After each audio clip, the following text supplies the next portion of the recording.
Paano magkaroon ng libreng pera gamit ang GCash? Ito ay hindi naman kalakihan, dahil pa peso-peso lang ito araw-araw.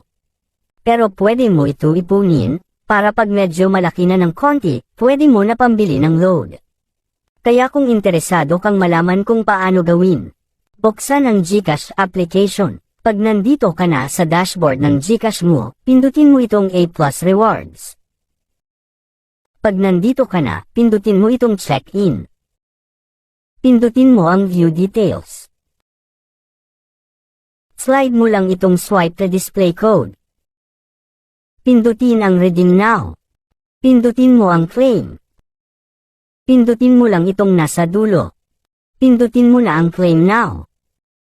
Pag ganyan na, okay na yan, pwede ka na bumalik sa dashboard ng GCash mo. Para makita mo ang peso na niredeem mo. I-refresh mo lang para mag-update. Katulad ng ginawa ko. Ayan, pumasok na ang peso sa balance ko. Ganun lang kadali magkaroon ng libreng peso araw-araw dito sa GCash. Kaya ano pang inaantay mo? E-claim mo na ang libreng pera bigay ng GCash sa'yo. Siyempre, kung nagustuhan mo ang video na ito, huwag mong kalimutan mag-follow at i-share mo na rin ang video na ito. Maraming salamat po.